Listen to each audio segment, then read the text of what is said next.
तो अब तक हमने वीडियोस में देखा कि वेरिएबल्स क्या होते हैं, डेटा टाइप्स क्या होते हैं, टाइप कास्टिंग कैसे करते हैं और यूज़र का इनपुट कैसे लेते हैं। लेकिन अगर कंप्यूटर को खुद का डिसीजन लेना हो दो वर्डिक्ट्स के ऊपर, तो वो डिसीजन कैसे लेगा? तो आज की इस वीडियो में हम यही देखने वाले हैं, कंडीशनल स्टेटमेंट्स जिसके यूज़ से कंप्यूटर डिसीजन लेता है। तो आइए वीडियो को शुरू करते हैं। तो यहाँ पे हम एक एग्जांपल लेते हैं। मान लो आपको अम्ब्रेला कैरी करना है या नहीं करना है, तो आप इसका डिसीजन कैसे लोगे? अगर बारिश हो रही है तो अम्ब्रेला कैरी करो, और अगर बारिश नहीं हो रही है तो अम्ब्रेला कैरी मत करो। तो यही होती है कंडीशन और उसका एक डिसीजन। जैसे कि बारिश हो रही है, यहाँ पे यह है कंडीशन, हो रही है या नहीं। अगर हो रही है तो अम्ब्रेला लो, और नहीं हो रही है तो अम्ब्रेला मत लो। ये हो गया एक डिसीजन, ठीक है। पाइथन भी इसी तरह से डिसीजन लेता है using if else statements. Okay, तो इसका सिंटैक्स आप देख सकते हो यहाँ पे, स्टैंडर्ड इफ एल्स स्टेटमेंट का इफ़ आएगा, फिर उसके बाद कंडीशन लिखी जाएगी कि क्या कंडीशन है, और अगर वो कंडीशन फुल करनी है, ट्रू है, तो इधर पे कोड आएगा, और अगर नहीं है तो एल्स के बाद उसका फॉल्स, कंडीशन फॉल्स प्रूव हो जाती है तो एल्स के बाद का जो कोड है वो रन होगा। और इसके भी 3 टाइप्स हैं, वो भी हम देखते हैं इस वीडियो में। First is simple if statement. अगर हमारा कोड ट्रू है तो ही वो एग्जीक्यूट होगा, वरना वो कोड एग्जीक्यूट नहीं होगा।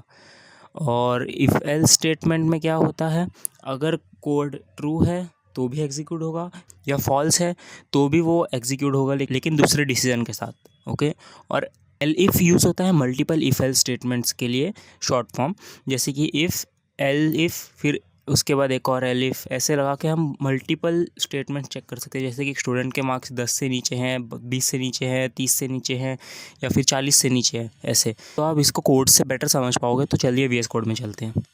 तो यहाँ पे हम आ चुके हैं हमारे वी एस कोड में, और हमने बना लिए conditional.py नाम की एक फ़ाइल। इसमें हम देखेंगे कि कंडीशनल स्टेटमेंट्स आखिर एग्जीक्यूट कैसे करते हैं, क्योंकि कोड से आपको बेटर समझेगा, ना कि थ्योरी से।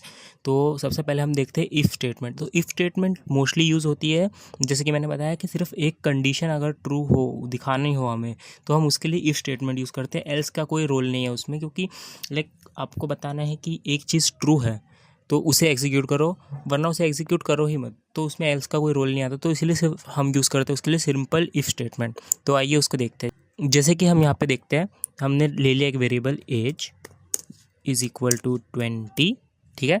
और हम यहाँ पे लिखते हैं if age greater than equal to 18, ठीक है। इसको कर दो print you can vote. Okay, तो हमने ये लिख दिया। अब इसे हम करेंगे एग्जीक्यूट।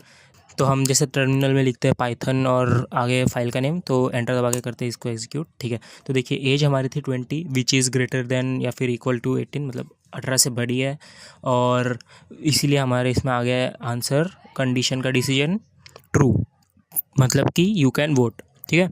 और अगर हम इस एज को कर दो मान लो 20, ठीक है, और सॉरी 2, और हम करते हैं अब इसको दोबारा से एग्जीक्यूट। तो हमने क्या बोला था कि अगर ये ट्रू है तो ही आंसर आएगा, और अगर ट्रू नहीं है तो इसका आंसर नहीं आएगा, क्योंकि हमने यहाँ पे एल्स स्टेटमेंट दी ही नहीं। तो ये देखते हैं इसका आउटपुट क्या आता है। तो हमने फिर से इसे प्रिंट कर दिया। देखिए कुछ आउटपुट आएगा ही नहीं, क्योंकि यहाँ पे सिर्फ एक इफ़ स्टेटमेंट है जिसका आउटपुट सिर्फ ट्रू आएगा तो ही वो एग्जीक्यूट होगी, और अगर फॉल्स आया तो उसके लिए कोई पैरेलल स्टेटमेंट नहीं है, इसलिए वो एग्जीक्यूट नहीं होती, ठीक है। ये मोस्टली वहीं पे होता है जहाँ पे आपको आउटपुट सिर्फ ट्रू चाहिए और फॉल्स आउटपुट से आपको मतलब नहीं है, ठीक है। तो हम देखते हैं अब इफ़ एल्स स्टेटमेंट दोनों का यूज़ करके, इफ़ और एल्स का, कि आउटपुट अगर ट्रू है तो ये आना चाहिए और फॉल्स है तो ये आना चाहिए। तो इसके आगे हम कोड को कंटिन्यू करते हैं। यहाँ पे आपको सबसे मेन चीज़ इंडेंटेशन का बहुत ज़्यादा ध्यान देना होगा। अगर इंडेंटेशन थोड़ी भी गलत हुई, जैसे कि मैं आपको बताता हूँ, यहाँ पे एक सेकेंड, ये प्रिंट है, इसको मैंने थोड़ा सा भी यहाँ पे ले लिया, देखिए इंडेंटेशन का एरर आ जाएगा, क्योंकि पाइथन बहुत ही इंडेंटेशन सेंसिटिव है, ठीक है। तो अब टैब दबा के आप इंडेंटेशन दे दिया करें हर बार, ठीक है। और आप देखते हैं हम एल्स की statement, else print you cannot vote, okay, ठीक है। तो हमने अब ये भी एग्जीक्यूट कर दिया। अब हमारी एज कितनी है 2, तो अब इसका आंसर आना चाहिए यू कैन नॉट वोट, क्योंकि एल स्टेटमेंट हमने ऐड कर दिया। देखते हैं अब, देखिए यहाँ पे इसका आउटपुट आ चुका है यू कैन नॉट वोट, क्योंकि हमारी एज यहाँ पे 2 है विच इज़ लेस देन 18, और इसका आउटपुट आ रहा है फॉल्स, क्योंकि ये एल स्टेटमेंट में है, यू कैन नॉट वॉट। तो अब हम देखते हैं एल इफ स्टेटमेंट। ओके, तो एल इफ स्टेटमेंट यूज़ क्यों होती है? जैसे कि आपको अगर 2 से ज़्यादा कंडीशंस के आउटपुट चाहिए, लाइक अगर आपके पास है स्टूडेंट और उनके मार्क्स, और जैसे कि स्टूडेंट के मार्क्स होते हैं रेंज के बीच में, जैसे कि 10 से लेकर 20 के बीच मार्क्स आए तो उसे सी ग्रेड दे दो, 20 से लेकर 30 के बीच में आए उसे बी ग्रेड दे दो, और 30 से ज़्यादा मार्क्स है तो उसे ए ग्रेड दे दो, ऐसे करके। तो हम उसी का कोड देखने वाले हैं एल इफ स्टेटमेंट का, क्योंकि ये मल्टीपल इफ एल्स स्टेटमेंट्स होती हैं, तो इसके आउटपुट्स अलग अलग आते हैं बेस्ड ऑन द कंडीशन, और इसमें एक से ज़्यादा कंडीशंस का यूज़ होता है। जैसे कि हम अब देखते हैं यहाँ पे, इस कोड को हम हटा देते हैं, हम ले लेंगे एक वेरिएबल मार्क्स, ठीक है, इस इक्वल टू 75। चलो ठीक है, मैंने ये ले लिया। If marks is greater then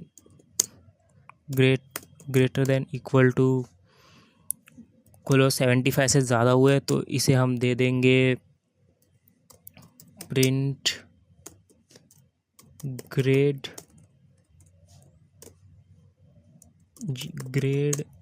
ए, ठीक है। फिर हम यहाँ पे देखते हैं elif marks greater than equal to 50, और उस पे दे देंगे हम बी ग्रेड, और उससे अगर कम हुए तो हम यहाँ पे दे देंगे सी ग्रेड, ठीक है। तो अब इसे एग्जीक्यूट करके देखते हैं हम। हमारे मार्क्स हैं अभी 75, तो हमने ये इसको रन किया, देखिए ग्रेड ए आ गया, जो कि ये स्टेटमेंट है, और हम इस मार्क्स को अब कर देंगे 51, ठीक है। तो अब दोबारा इस कोड को रन करके देखेंगे तो हमारा आंसर आना चाहिए बी, ठीक है।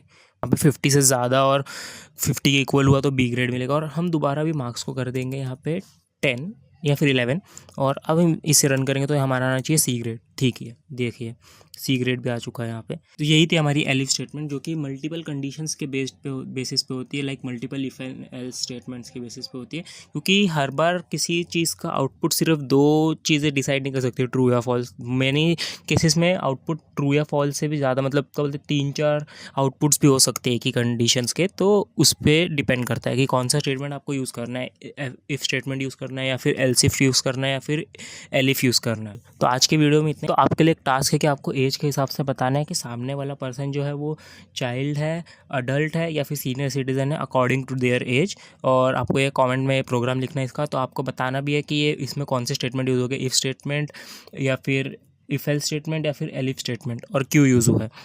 तो मिलते हैं आपको नेक्स्ट वीडियो में। इस वीडियो के नोट्स आपको डिस्क्रिप्शन में मिल जाएंगे। डिस्क्रिप्शन में साथ ही में आपको रेज्यूमे इंप्रूवमेंट और मॉक इंटरव्यू रिलेटेड लिंक्स भी मिलेंगे, आप उसको भी चेकआउट कर सकते हैं। मिलते हैं आपको अगले वीडियो में, तब तक के लिए बाय बाय।